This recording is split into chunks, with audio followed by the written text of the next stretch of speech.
Hello friend, I want to tell you about the Suzuki Vitara car. Woo! Which Vitara engine version should I choose? Virtually every one of these engines is worth recommending, but it is not necessarily for everyone. The simplest 1.6 variant will not satisfy everyone with its dynamics. It is rather a unit for people looking for complete reliability and low fuel consumption. Getting down to around 600 kilometers is not a big challenge. It is also the only engine to which you can easily install an LPG installation. And the place for a toroidal tank is under the trunk. On the other side, we have a diesel, the most technically advanced unit, and the only non-Japanese one.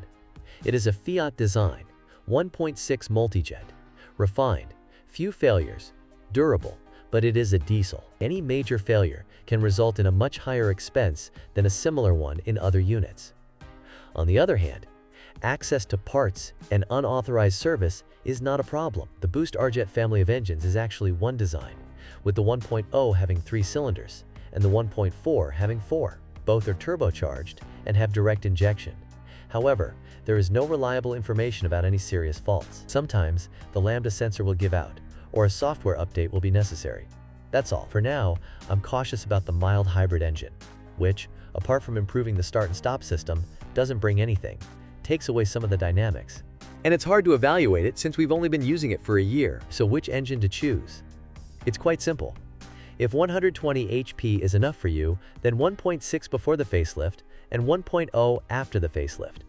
The smaller one, despite less power, has very similar performance due to 14 Nm higher torque. If the dynamics of 12S to 100 km per hour are not satisfactory, then the 1.4 booster jet is the optimal choice.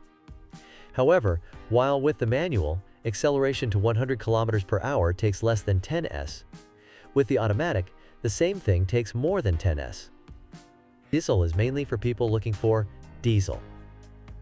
Apart from a solid portion of Newton meters, it does not offer anything special compared to the other versions. Even the economy is not good enough to focus on this variant. And although the engine itself has good reviews, it is difficult to assess it unequivocally, because there are very few such cars, and it is a relatively young model. Essential gearbox.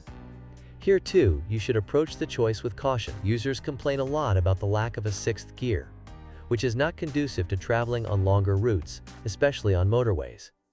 This also affects fuel consumption. The 1.6 and 1.0 petrol engines are equipped with such gearboxes. However, all automatic gearboxes have 6 gears. The only difference is that there are 2 different ones. All petrol engines were offered with an automatic converter, while the diesel engine had a double clutch. Interestingly, both transmissions are fast enough, but if you are buying a car for years, it is better to opt for the petrol version.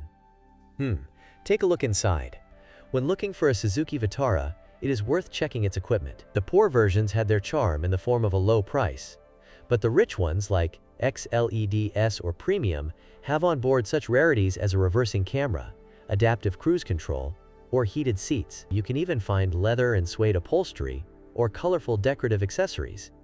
In a word, 2 classes better than in the Dacia Duster. However, be careful with models that have a panoramic glass roof. Its only advantage is its appearance. But not only does it reduce the space above the passengers' heads, it also generates additional noise.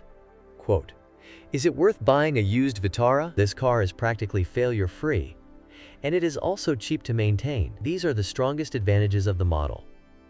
And if that is what you care about, then the Vitara is ideal. However, if you expect high driving comfort or workmanship, you should consider, for example, the SX4 S-Cross, or a car of another brand." Thank you for listening to me.